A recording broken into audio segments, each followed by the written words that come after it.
Welcome back to another Peaceful Solution Character Education Certification course. Everyone can be seated. And if you can be turning over in your books, of course, we're in the acceptance unit. We're finishing up the acceptance unit. We're getting to the end anyway. And, of course, this is a really great book tying everything together thus far that we learned in the character unit. And that's the first of 5 of the junior high series. And we've completed that one. And we're finishing up here in the acceptance unit, just probably 4 or 5 more classes, and we'll be done with this unit. But all of these pieces we're tying together will also take into the next unit. But you'll see, even in tonight's class, and I'm sure you've seen through the classes that have been coming forth with Catan and William and David, all of the things, how they've been tying it back together with the things that we've covered from the character unit. Because it's very important that these pieces are connected together, because it's so entwined with each other. It's one part works with the other part, and it's all very much needed. But if you'll be turning in your acceptance unit over to LP7D, we're still in Procedure 6, and that's where David left off on the last class. And we're going to go back starting in that procedure, because we're going to finish up some pages that he didn't quite get to, but we're kind of stuck in the middle of this procedure. So we're going to rehearse a little bit and then move forward. So here on LP7D, Procedure 6, it says, have students read the section entitled To Do or Not to Do. And that's what David had read and went over very thoroughly. And they're found on pages 140 to 143 in their handbooks.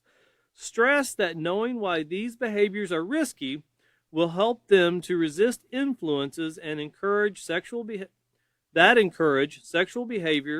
taking drugs and alcohol, and engaging in criminal activities. So it's very important, once again, as a teacher, when we see that stress, that means really get into detail, really make it stick in their minds. Paint that picture very well.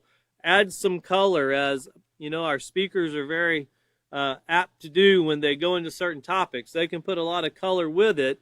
And it's not to get graphic. It's not to expose certain things, but it's to leave a lasting memory in the mind. And that's what it's there to do. And as a teacher, we should always remember when we see here, it says about those influences, how to resist those influences. Remember where we got that from on page 60 of the character unit. Very important to remember how we're tying these pieces to the puzzle together. And of course, we have that in the acceptance unit, but remember, we're building here. So don't forget where it first started in that foundational part. But of course, continuing on, it says, read the article, Bad Choices Lead to Teenagers' Death. Have students answer the questions that follow on page 144. Notice this word once again, stress that engaging in risky behavior is not a game.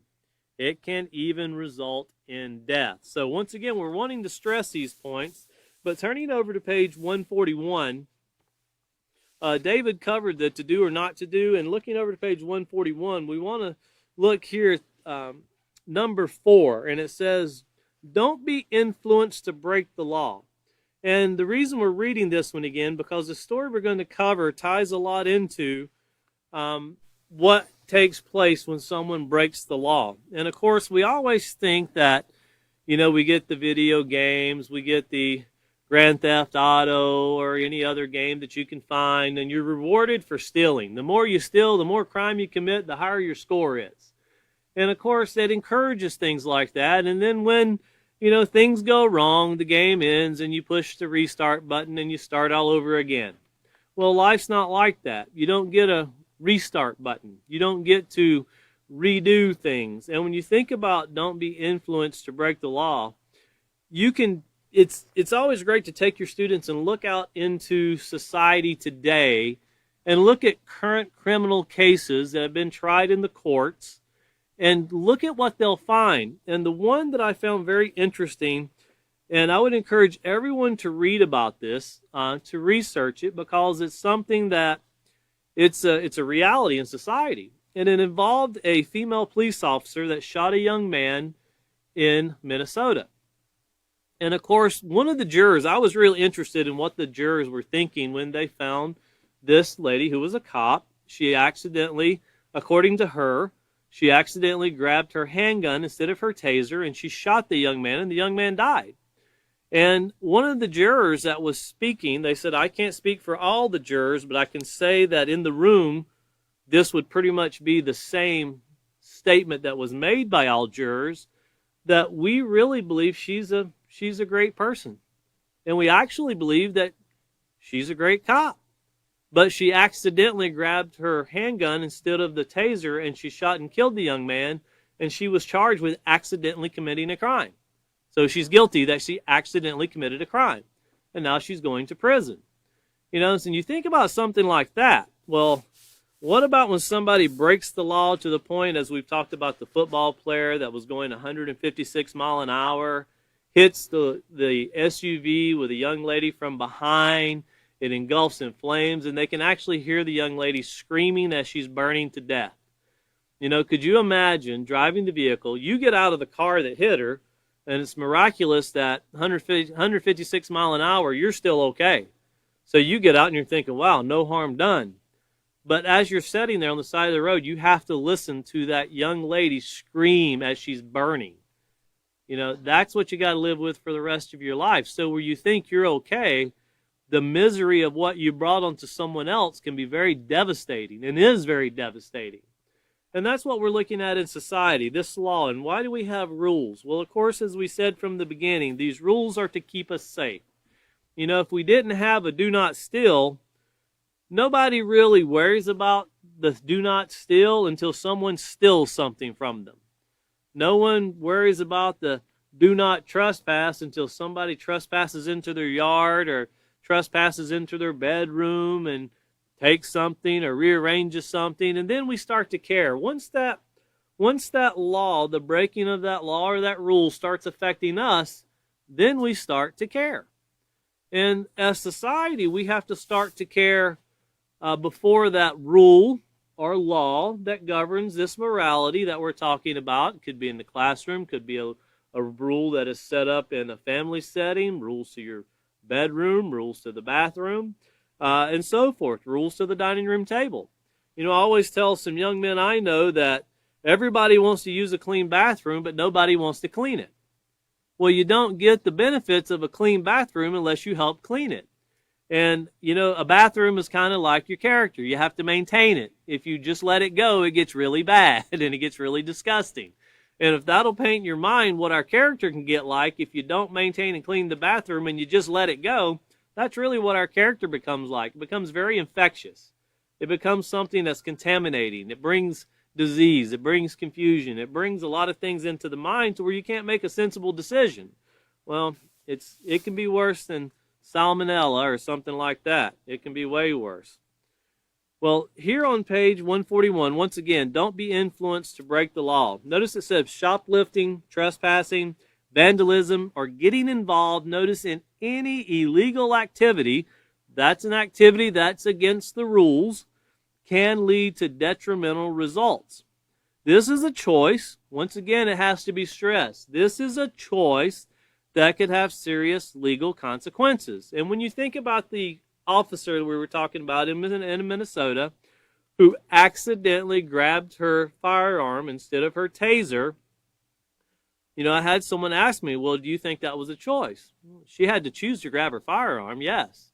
And when you look, the firearm's on one side, taser's on the other. Firearm is very different in weight, very different in shape. She had to make a choice to pull something and fire. She might have accidentally grabbed the wrong one, but she made a choice to elevate that use of deadly force to the point that she did. And it was a bad choice. And sadly, someone died. But, you can what-if situations to no end. Because what if she hadn't have done it, the young man would have drove off with her hanging out the car. What if? Well, if we could just get society into not breaking these rules, not breaking these laws, we don't have to what if anything. We can actually start having some peace in society. But notice here it says legal consequences mean police, court, community service, or detention centers. Please don't think it can't occur to you or that you won't get caught. There's a lot of people that think they were never going to get caught. But one thing about it, eventually everyone gets caught in something. When you think that, nobody will know. I can tell you as a parent, a lot of times you already know what took place, but you give them time to come tell you. They're already caught. They just don't know they're caught. And you're allowing them the time to try to help them, and you try to give them some guidance as we do our classrooms. Even though someone made a bad choice, just telling them they made a bad choice is not enough. You have to guide them back into how to make the right choice. And, teaching someone how to do the right thing is more than just telling them they did the wrong thing. It's actually guiding and giving direction and showing. Well, juvenile detention centers, once again, are filled with young people who thought that it couldn't occur to them. An illegal choice not only affects you, but it will also affect the person who has been victimized. And you think about doing things, and when you bring bodily harm to someone, that's devastating, especially when you see that person on a daily basis. And then you start thinking about people that have mental situations, and that was very big in the news this week with a professional football player who kind of had a mental meltdown right in the middle of a football game. And, and all they could talk about was whether this man was going to either continue to play or were they going to cut him from the team. How dare him still do this and be paid what he's paid. And it's like it took almost 2 days for the focus of, there's something mentally wrong with this guy. He needs help. And they've known this for a long time. So there's more to life than making money. There's more to life than winning games, whether it be football, basketball, baseball, video games, whatever. We have to have true compassion, as we've talked about before, because when someone is breaking the rules, you have to start wondering, okay, what do they know and how much do they know and how much is their mind processing? Are they able to do what we've been going through here? When you have the peaceful solution in your mind, you're better able to process something. But if it was never put into your mind, you don't have a clue how to do it. It would be like taking someone who has never, ever done any electrical work whatsoever, and you drop them off at a house, and you give them all the supplies, everything they could possibly want and need to do the job, and tell them to do it. You gave them all the tools, but they don't have the knowledge of how to do it. So when the house burns down or somebody gets shocked, there shouldn't be much of a question on what went wrong. Well, there's rules and laws to electricity. There are, but if you don't know them, how do you apply them? Because those rules are set to keep us safe. And life is the same way. If you don't know them, how do you apply them? Well, here it says, innocent people and their property suffer because of crime. And we're going to turn over here to page 143. But looking back at page 142 really quick, you see, and David went over these things. There at the end of class, he went over them fairly quickly, but he gave a lot of examples and statistics and things that were taking place with the HIV. And he gave an example of Rock Hudson, who was a very popular movie star back before my time. But when Rock Hudson died, I remember this, and this is something that stuck out in my mind. I was in the 7th grade, didn't even know who the man was, but we all knew he had a really bad disease. And our teachers were big Rock Hudson fans. And all we knew was we did not want that disease. That's all we knew in the 7th grade. And that actually made a lasting effect on my mind and a lot of people I went to school with, their mind on, well, what did they do to get it? Because we don't want it. Because in the 80s, this was a very scary thing. And today it's still just as deadly. But, through drugs and pharmaceuticals, they say, well, you can still live with the disease. Well, living with the disease sometimes isn't always the best thing. In fact, I don't know if someone gave me the option, you can live without the disease or you can live with the disease. I think I'd rather live without the disease. I think that would be the better choice in the long run and would help me accomplish my goals, because pretty much you have to look, we get very self-centered in society. When you say, well, I can live with the disease. Okay, you can live with it. Now, are you willing to make all of your family live with it? Are the other people you will encounter in your life that you're going to build relationships with, are you willing to make them live with it too? Because that's what you're saying. That if I have this and it's very infectious, that everybody I encounter is going to have to be like me and just live with it because I made a bad choice. So it's better to not do anything that would lead to that. But one thing I want to encourage teachers, and it's something to tell you, but it's better for you to get with your students. And I know a lot of school computers are censored, so it will guard back a lot of the negativity. I'm not telling any young person to get on the internet and look this up, but look it up with a parent or a guardian, a teacher. But it's one thing to tell you STDs affect the heart, the mind, the body, the liver, the kidneys. It affects the whole body. It's one thing to tell you that, but it's another thing for you to go onto the internet and research it and see for yourself how much it actually affects the body. I can show you an article, but you can go on there and you'll find out the research is endless on what it does to the body and how it can even directly affect the heart. You know, and I would encourage research when heart procedures are done and when someone has some kind of procedure to their heart. Research how that's done, and that will kind of connect the dots for you on how much STDs can affect that muscle that pumps the blood. Because when someone can do a heart surgery and enter in through the body in a certain way and go directly to your heart, that should tell you there's more than just that instrument that goes directly to your heart through that part of your body. You know, and it'll open up a lot of, I better not do this because this is going to be the result. It's not a what if. It's if I take my hand and I stick it in a can of black paint or purple or green or yellow, when I pull my hand back out, it's going to be black, green, purple, or yellow, depending on what I stuck my hand down in. There's nothing you can do to get around it. You made a choice, you have a consequence. Same thing with these diseases that we're talking about here, but you'll find that they affect the mind. They truly affect the mind, even if it's just to the point a person has to live with knowing they made a bad choice and now they're living with something the rest of their life. It doesn't mean it can't be fixed. It doesn't mean a person can't get through life and make better choices. It doesn't mean that whatsoever, but it's better to never have been caught up in those instances. It's better to never be in those circumstances.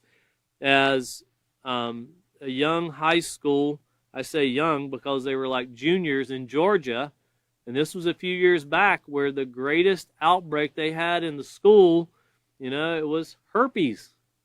And you think about, they shut the high school down, and you can go online and pull that up about the high school in Georgia. They shut the high school down because of the herpes outbreak. Well, why the herpes outbreak? Well, we gave them a class. You know, yeah, you gave them a class, but did you give them the tools they needed? You know, it's one thing to show things on a film. It's another thing to truly educate, and to educate in the right way. And experience, as David was speaking about, is not the best way to learn. And that's what we're going to read about tonight. Here on page 143 is someone who made a bad choice. They were influenced to make a bad choice. And, of course, they did it.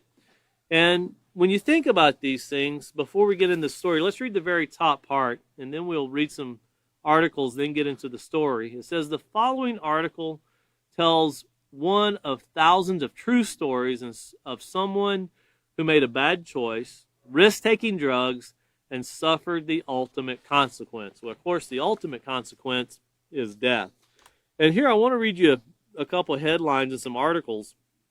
And it's very interesting. This is from CBS, and this was actually today. It says more than 100,000 Americans died of drug overdoses in 1 year. And it says an estimated 100,000 Americans died of drug overdose in 1 year, a never-before-seen milestone that health officials say is tied to the COVID-19 pandemic and more dangerous drug supply. Well, keep that 100,000 in mind, because we'll find out that 100,000 is really a lot bigger than that, but we're going to call it 100,000 for now because that's what the articles are saying. And here's another one. This one comes from Health News. And it says, in 1 year pandemic, more died of overdoses than gun violence or car accidents. So think about that. More people, you see there, in 1 year died of drug overdoses more than gun violence or car accidents. But how much do you see about gun violence? And how much do you see people saying, we need to take guns away, we need to do this, we need to do that? You know, drugs don't inject themselves just like guns don't shoot people by themselves. It takes someone to do it. And there's a lack of education involved in both of those. Also with, risk-taking behavior behind a steering wheel. Here's another. Overdose deaths reach record highs as the pandemic spreads. And it says Americans died of drug overdoses in record numbers as pandemic spread across the country.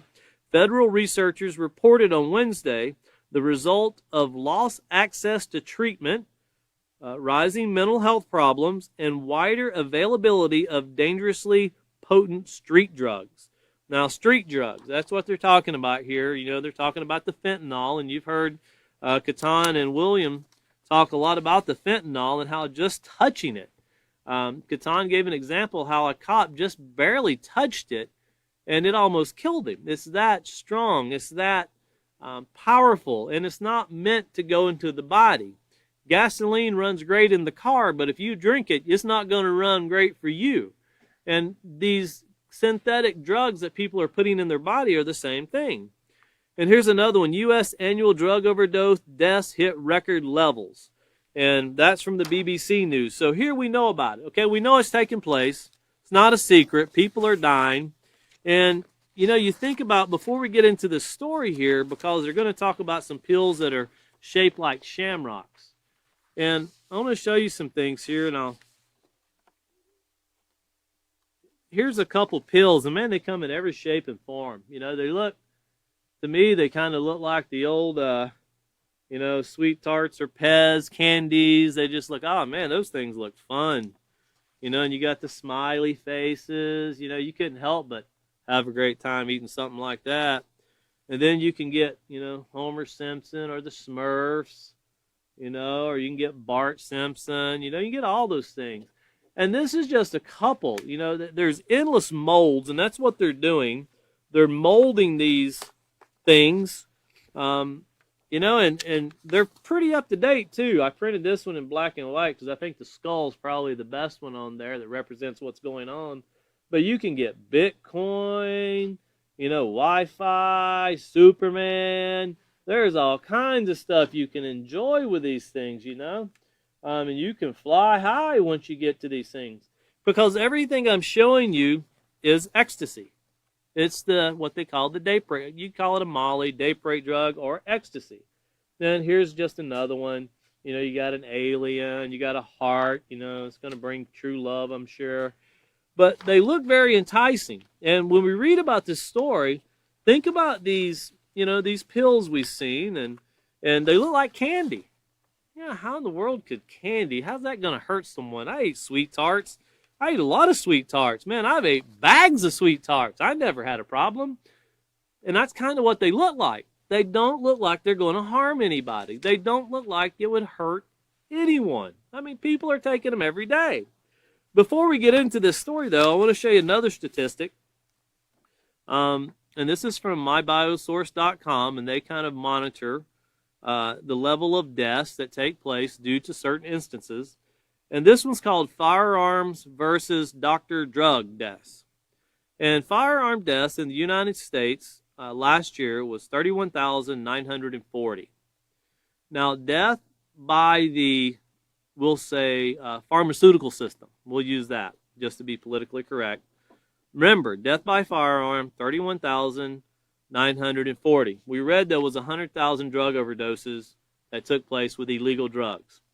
But deaths that are actually allocated to the pharmaceutical industry were 783,936. And you can see that number right there. And they break it down to where you had adverse drug reactions was 106,000. Outpatient surgery, which involved drugs, was 199,000. Medical errors, 98,000. That's 3 times the people that shot themselves or someone else. And then you have other medical related situations, 380,936. Now, I'm not speaking against the medical field in any which way, shape, or form. Not putting it down in any which way, shape, or form. Not saying that it's wrong. Not telling you to go do it or not do it. There's some medications that people, it's necessary for them to take due to the situations in their lives. But it's better to try to prevent the situation from taking place in your life that requires the medication. Now, that's kind of hard to do once you're 60 and you're looking back thinking, man, if I'd have done all this different, I wouldn't be in this situation. But for a lot of young people who think they're going to live forever, well, no, you really can live longer if you guard and protect yourself. Because once again, here we're going to read about a young lady named Brittany Chambers, and she thought she was going to live for a long time, drive that beautiful little red sports car she had, and she had high hopes. And her friends, the best of friends, you might say, they were going to help her celebrate this birthday and send her off the right way. Well, here, let's get started to bad choices lead to teenagers' death. And it says the party began at 7 p.m. last Saturday in a suburban home. About 30 teenagers were celebrating Brittany Chambers' 16th birthday with a 12-pack of Corona, a bottle of Captain Morgan's rum, and some Mickey's Fine Malt Liquor. Now, it's important to point out to your students at that time, you just said the young girl was 16 years old, and here you've just read 3 things that you're supposed to be the age of 21 to purchase. If you don't do that, you'll read right over this and you'll think, well, the drugs was the worst part. Well, once again, they shouldn't have had the alcohol there to begin with. That can lead to making bad choices in itself. Teenagers tend to think that whatever amount of alcohol they have, all must be drank that night. Nothing can be left. And they'll try to do it not realizing how extremely dangerous it is to the body. But continuing on here, it says at least 4 of the teens, including Brittany, partied with 4 shamrock-shaped pills. And that's that beautiful little color. You can imagine the green and probably bright and just all joyful looking, just wanting to jump in your mouth by itself, I'm sure. It says 6 days later, 5 of Brittany's former Monarch High School classmates may face felony charges, and the party guest of honor is dead. The pills, thought to be the designer drug ecstasy, were a gift for Brittany, who looked forward to getting her driver's license and sitting behind the wheel of a new red convertible. At $25 each, the drugs were easy to come by. A day before the party, 3 of Brittany's friends decided to buy a special gift for her. And notice where they got them. During first period at Monarch High, a girl passed a note to Rebecca Becky Sheffield, asking if she had any ecstasy. I said yes, and she then said that she knew a girl who would like to buy 4. Sheffield, 18, so being a senior in high school, she said in a written statement for the sheriff's deputies. Sheffield's classmates told her to look for a tall blonde in the B wing after first class.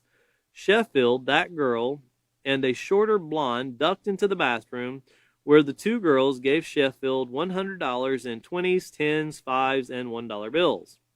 After the drug transaction in the school bathroom, one of the blonde girls kept the green shamrocks until the birthday party the following night at the Superior's home of Brittany's mother and her mother's husband.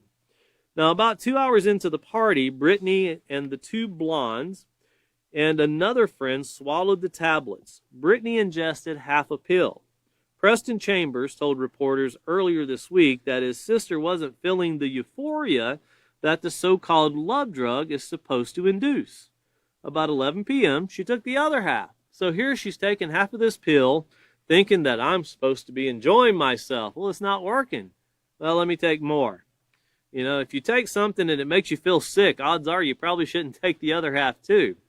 But here it says, shortly after that, Brittany was vomiting in the upstairs bathroom. Her mother, Marcy Chambers, called 911 sometime after 1 a.m. During the next 6 days, Marcy Chambers would sit by her daughter's hospital bedside, praying for a response from the girl. Friends, family members, and well-wishers gathered in the intensive care unit's waiting room. Brittany has everything to live for, Preston Chambers said. She's highly motivated, he said, an honor student who talked openly with her mother about drugs. So once again, young girl was doing well in school and she talked with her mother about drugs, but it's important that parents talk to their children not about just say no. That was the campaign in the 80s when I was in school, the Just Say No program. It didn't work. It didn't work at all. In fact, I think drug use skyrocketed. You know, you tell the teenager you can't do it, and, well, that's what I want to do right there. What you just said I can't do, that's what I want to do. And, you know, there was more to it than that. And the intentions of Nancy Reagan, who was the president's wife, she had great intentions of what she was doing, but it didn't work very well. Just telling someone to say no, we have learned, is not enough. You have to educate them on why do you say no. And, of course, they tried that later on, but it was already so out of hand by the time all this took place. And here you see this young girl. She talked with her mother about drugs too, but you don't really know the conversation, but you really wonder if the consequential of making, this is a death sentence. You do it, you can die. And there is no replay button to push after that. Well, notice here it says on Friday afternoon, Brittany's family made the anguished decision to take her off life support. At 1:18 p.m., Brittany's young life slipped away. 16 years old, slipped away. The hospital waiting room, which was filled with hope the day before, was a scene of tears and mourning. About 30 of the teenager's friends and relatives braced themselves against the hospital walls. Some slumped in chairs outside the ICU, others embraced one another. The news of Brittany's death quickly spread through the Monarch High School campus. Drug awareness ribbons were passed out to students. Earlier in the week, Preston Chambers said everybody occasionally makes bad choices, not fully understanding the possible outcomes. Detectives said the choices made during the last week led to the arrest of 3 of Brittany's friends, the girl who passed a note, Sheffield, and her fiancé, Sugar. The choices also ended in Brittany's life and her dream of driving her red convertible. So you think about all these high hopes. She had goals. She had realistic goals. She had something she could achieve. The only problem was the goal that was realistic became unrealistic when she implemented the drugs into the situation. Going to school, making great grades, talking to your mom about the right and wrong decisions to make in life, all of those were healthy for her achieving her goals. When someone brings in a drug, well, that's bringing in an obstacle. That's bringing in something that prevented her from achieving her goals. And if you notice here, let's turn over to page 144 because we're going to talk some more about it. And, of course, question number 1 on page 144, and you're going to have your students answer the following questions, but challenge their minds from what they've already been through. You notice it says, what was the bad choice Brittany made? And using drugs. That's very simplistic, but there's so much more your students should be able to give you. There's so much more you can challenge them with these things. And with this in mind, turn over to page 62, because these are things we've covered just in this book alone. And challenge them to find these things. Because remember, it was her friends who bought this gift for her, and they brought it to her birthday party, and they gave it to her. These friends. Notice the very top page here, page 62, the very top. It says, real friends encourage you to do what is right. And notice it says, a friend is one who supports, respects, encourages, and accepts you as a unique individual. Friends can come in all shapes and sizes and from all walks of life. Friends can come from all nationalities and ethnicities.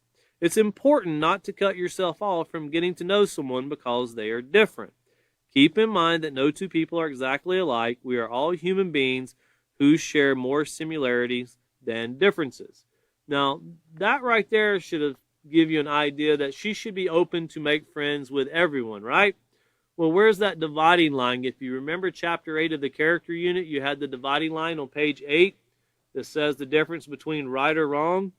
Well, notice here on the choosing friends, it says the importance of choosing friends, positive friends, cannot be overstated.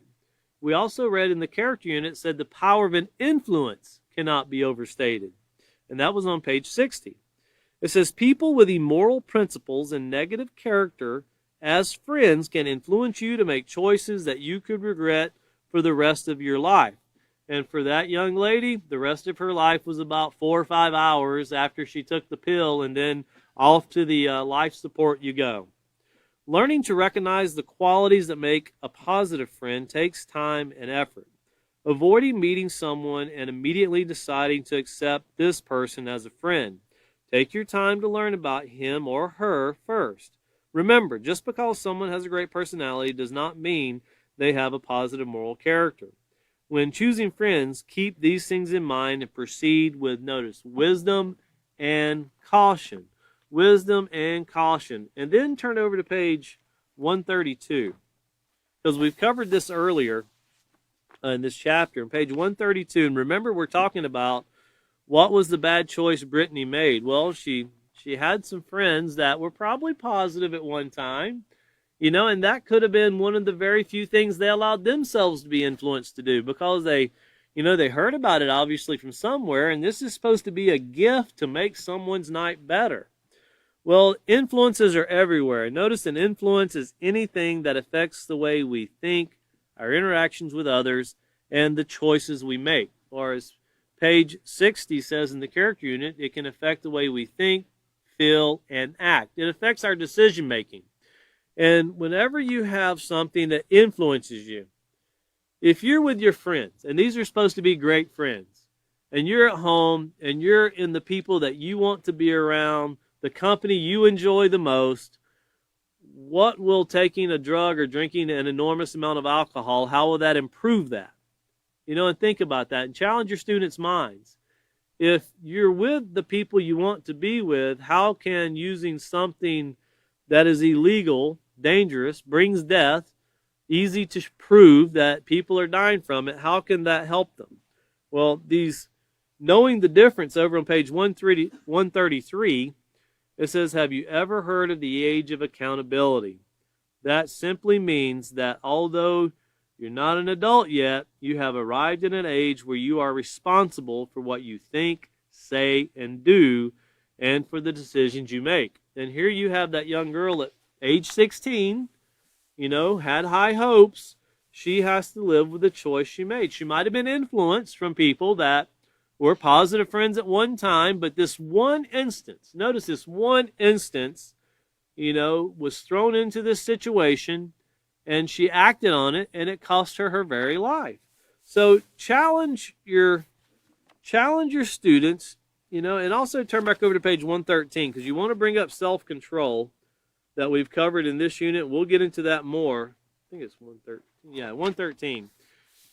Notice it says on 113, use self-control and morality when setting goals. And she had goals. Remember, one of her goals was to get into that nice, shiny red convertible, and she wanted to drive. She had just turned 16.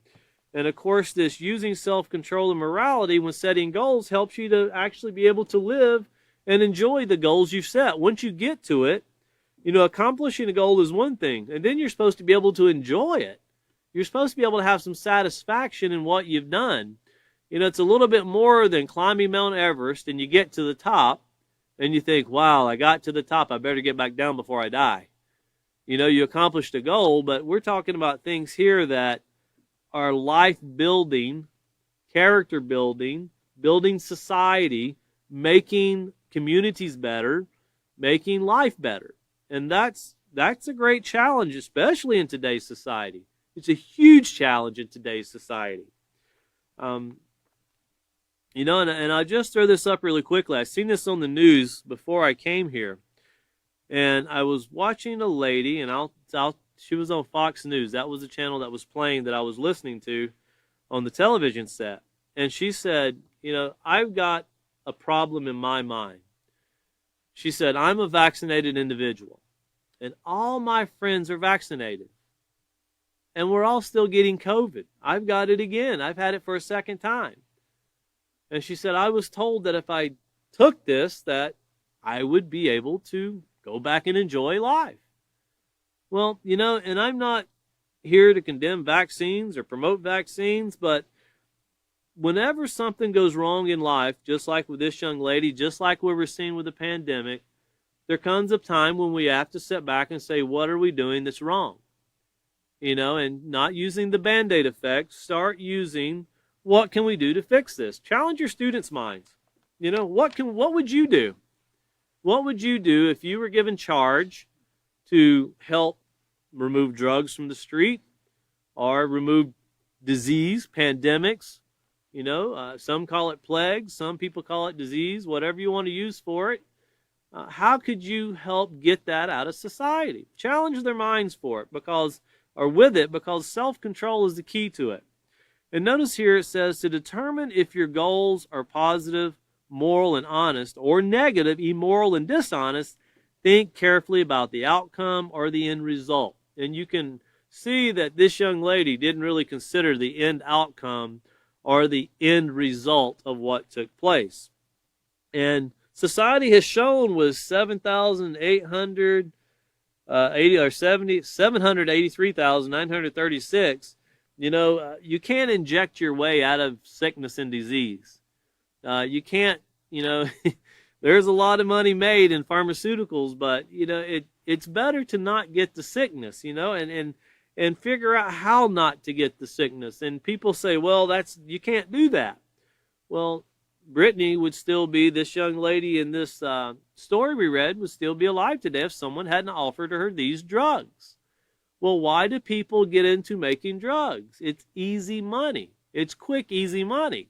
Well, that's just the drugs on the street. No, that's drugs in general. It's quick, easy money. Have your students look up the fentanyl business in, Sinaloa, Mexico, and then also coming across the border, and then have them look at the quarterly profits for Pfizer, Moderna. There's a lot of money in pharmaceuticals in general.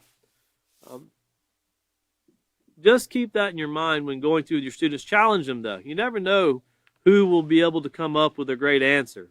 It's like the person that said, people keep getting electrocuted. What can we do? We've put, the nicest outlets on the wall. We've put signs, hey, there's electricity here. It's live. How do you stop doing it? And one person comes up one day and says, well, we probably should tell people to quit putting the screwdriver in the outlet. That would go a long way in stopping people from getting electrocuted. And then people, come back and, well, who in the world would do that? Well, you got 783,000. It could lead to a lot. A lot of things take place every day that didn't have to cost someone their life. And it can be a very hard thing to deal with. But a lot of it is due to the lack of self-control. But here, once again, it says, if you were to achieve your goal, how it could affect you and those around you. Keep in mind that the ability to stop, think, and weigh the consequences of your actions, notice once again, that's called self-control. And if that young lady had thought about that, she's at the party, they gave her the green shamrock pill, probably all really bright in color and very desirable. I doubt it looked like, skull and crossbones, black and gray. I'm sure it had some kind of, it looked really nice. So she took it. And that pill cost her life. So you got to learn that she could have made choices. The students have to learn. We have to learn too, but the students need to learn that choices affect lives. They can actually cost someone their life. And here back on page 144, it says, at what point could Brittany have stopped and reconsidered to change the outcome of her decision? And you notice here it says at the point when plans were being made to organize a party of that nature. Well, the party was planned, but she might not have known about the shamrock pills. Somebody held on to them until the party, and they were a gift, and usually those things are handed out at the party. But challenge your students. Tell them, give me a quote of something you learned. What's something she could have done? And you should, from somebody, you should get the phrase, she could have set her mind in advance. And that goes into detail on page 80 in the character unit, what it means to set your mind in advance. Once again, the young lady had discussed drugs with her mother, so these were conversations she was having. But obviously it wasn't the results of this could take place with me. This could be the way that I die. When you're young, you never think you're going to die. It's kind of like a story I read the other day. It was yesterday. I was traveling and I heard it on Sirius Radio, and they were talking about how the state trooper was hit and died by another state trooper who was rushing to get to the scene to assist him. And it just occurred to be his brother. who was the other state trooper. And you think about that and you think about, man, how bad can it get? To know that here's a fellow state trooper and you're trying to rush to help them to, whatever situation's going on. So you're in a rush, you're trying to help because there's danger. And then you lose control of the car and you hit the other state trooper just to find out the state trooper is your brother because they went and they decided to be state troopers together. Think about the effects of that. It wasn't intentional. It wasn't that someone intended to do that. But, when we get going and we don't consider everything that's going on, and that's easy to do. When you're driving down a road, especially Texas roads, when you can drive for 80 miles and see nothing on both sides of the road, when you're driving down a road that it goes straight for like 10 miles and all of a sudden it starts sharp curves, you start seeing signs on the side of the road. And the speed limit might be 75, but you'll see where it says 60 mile an hour. And it starts showing little arrows because of the curve. And you can say, well, the speed limit is 75. I'm going to do what I want to do. And then when you get halfway into the curve and the car starts sliding and you're going off the hill, well, it's too late to go, well, I guess somebody knew what they were talking about when they said 60 mile an hour right here. There's rhymes and reasons for everything. And that's what we have to learn. Even though these things that we see could be so insignificant, we think that, that sign back there said this. I can do what I want to do.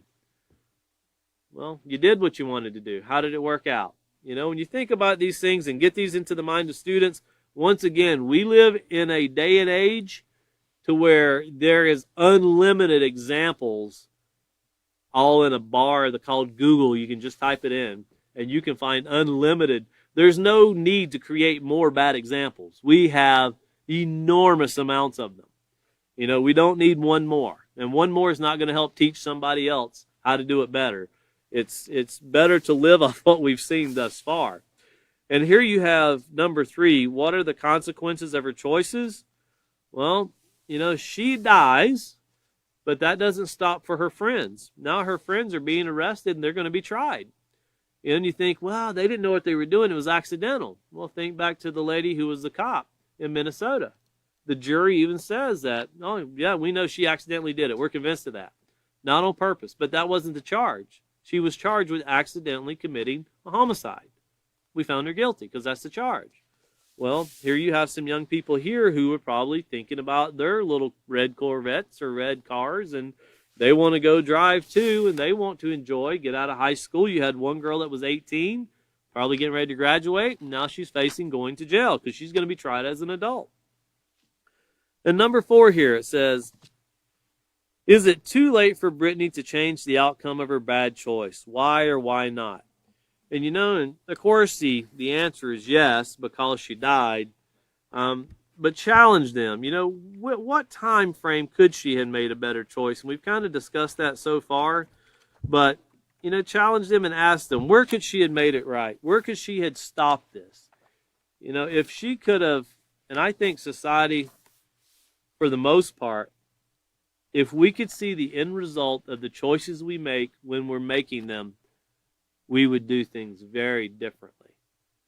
Like if you're going to take that drug and you're able to hold the drug in your hand, and if it's if it's some of these drugs like fentanyl, just holding your hand can actually do you in. But let's just say you see it and you can actually see the end result of what occurs when you take that drug before you do it. Now I would think that most people would, if they see the end result is going to be a very negative thing, they would make a different choice. Well, the truth is you can see the end result of what you're going to do before you do it.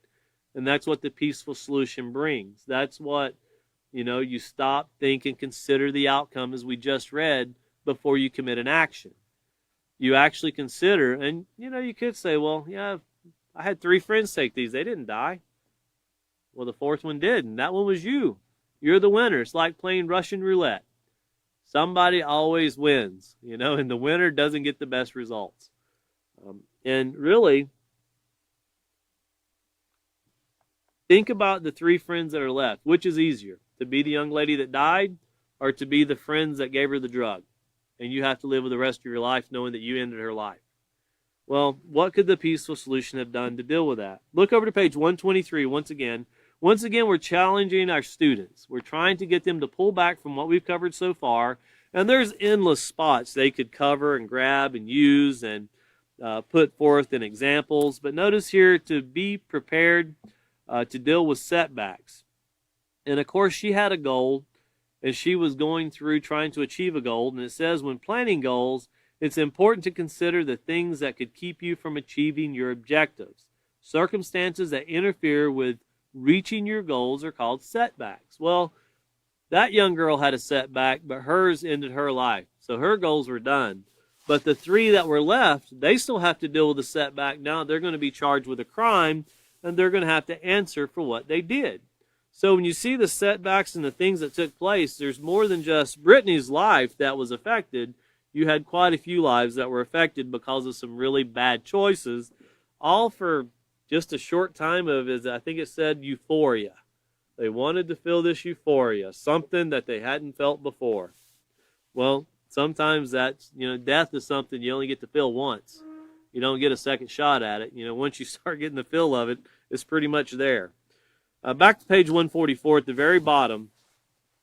Notice it says, Brittany lost sight of her goals, and she made a choice that took her life. And think about what we read so far. She made a decision that was outside of her objectives of accomplishing her goal.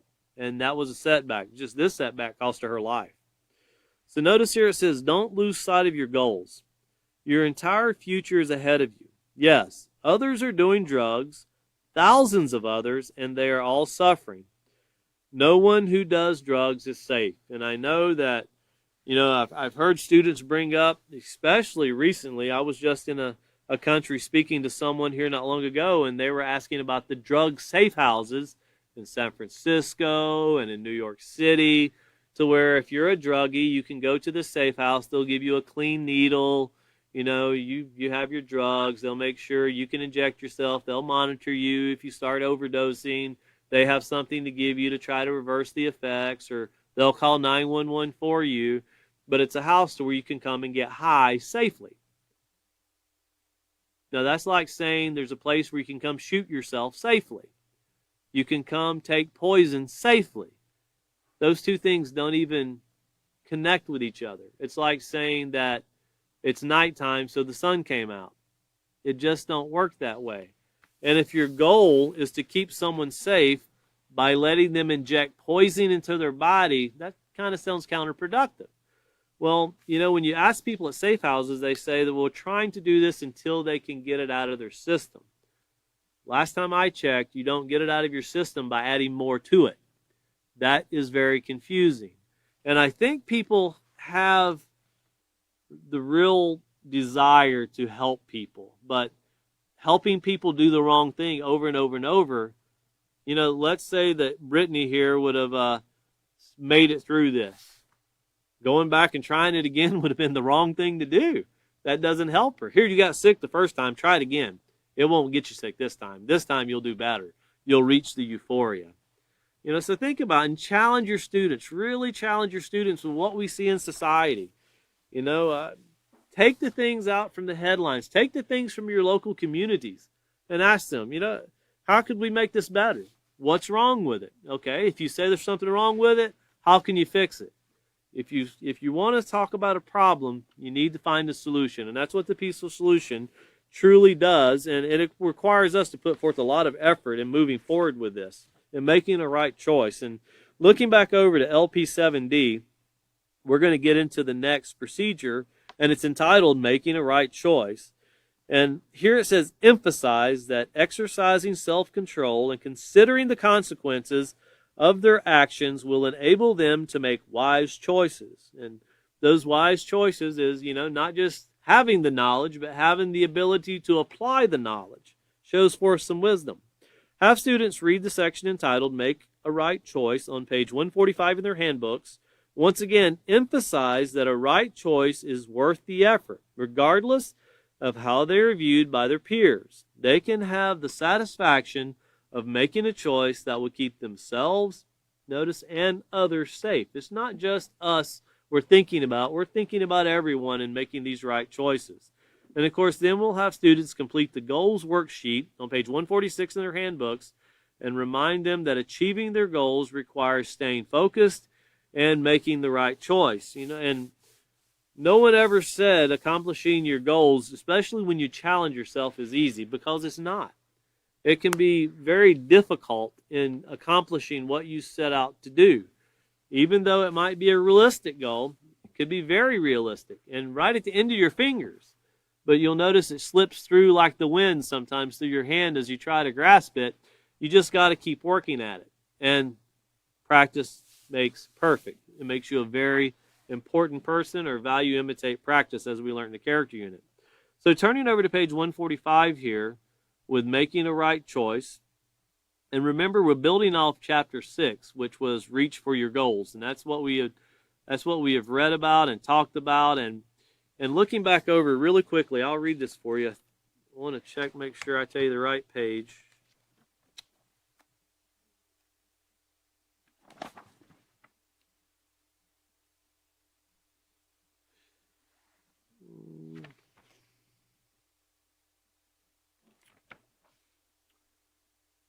On page 118, it says, the next step in setting positive, realistic goals is determine if they are long or short term. Of course, a short-term goal is one that can be achieved within a short period. For example, you make a goal to clean your room after going to school. You decide to save your allowance this week and attend a special field trip.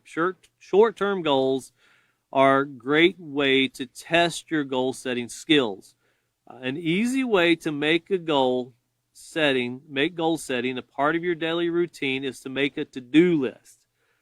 You want to write down what your goals are. And that's one thing that we cover, that people who set goals write them down. And looking at that, I've heard of people say, write it on your bathroom mirror.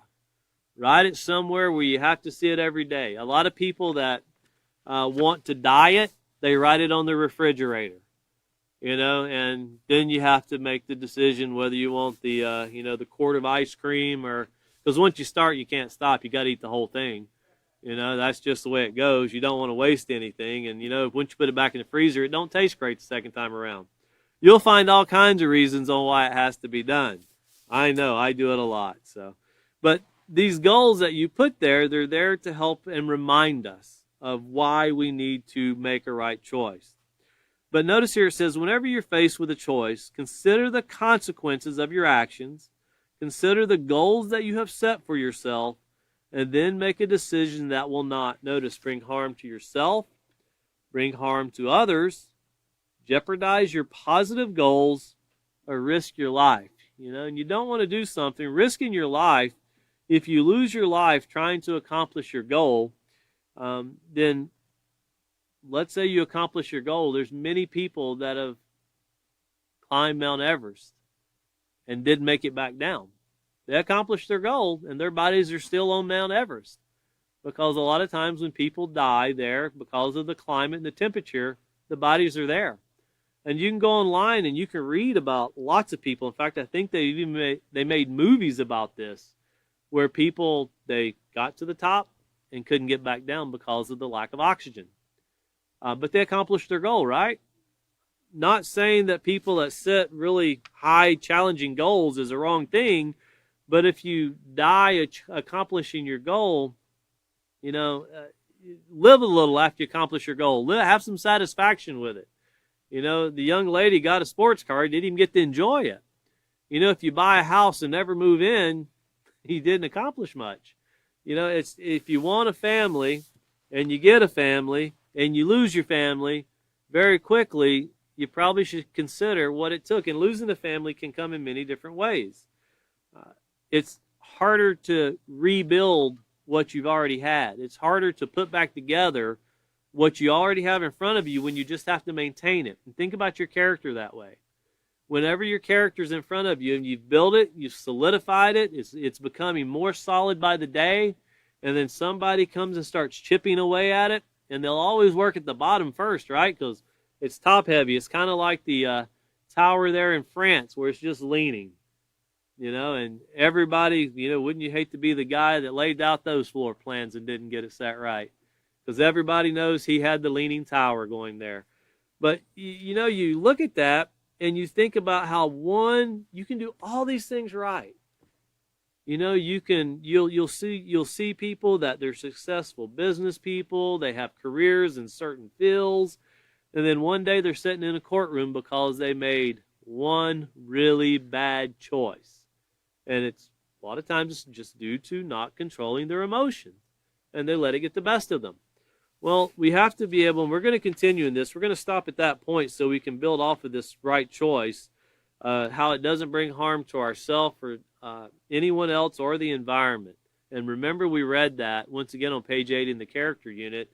And you want to be pulling these things back together. But once again, when you're dealing with young people, teenagers, I remember when I was a teenager, I just thought my car would go as fast as I wanted it to. I never thought about the repercussions of what would take place if I wrecked. You know, and I didn't wreck and I lived, but I have quite a few people I went to school with that did wreck and they didn't live. You know, and it's easy to say, well, I made it, you know, it's okay. You know, there's a lot of people die every year because of these risk-taking behaviors, whether it be drugs, abusing alcohol, you know, and drugs, as William brought out before, it's more than just illegal drugs. People are using prescription drugs, going in and stealing them out of their parents' cabinets, grandparents' cabinets, and taking them to school and selling them. You know, one student asked me one time, they said, well, if a drug works for that person, and it's great, keeps them healthy, it should work for me, right? And I said, well, read that sentence right there. And he read it, and I said, now here, take my glasses and put them on and read that sentence. He put my glasses on, he goes, man, are you blind? No, I'm not blind, but I can't read without them. And, you know, those glasses work for me, but how did it work for you? They didn't. Well, it's the same with drugs. They're prescribed to an individual. That individual, you know, has been examined, and there's reasons for them to be assigned certain prescriptions. It's not for everyone. So once again, we're going to stop here on page 145. You know, once again, this is a very serious class in building with your students, connecting with them, but we're going to take a positive look on making these goals work and, of course, having a positive outlook and making the right choice as we move forward into the next class, which the next class will be, today is the 5th, so it's the 9th. It will be the 9th at 5:30, so 1-9, 5:30 p.m. So we look forward to seeing you back at that time. Thank you once again.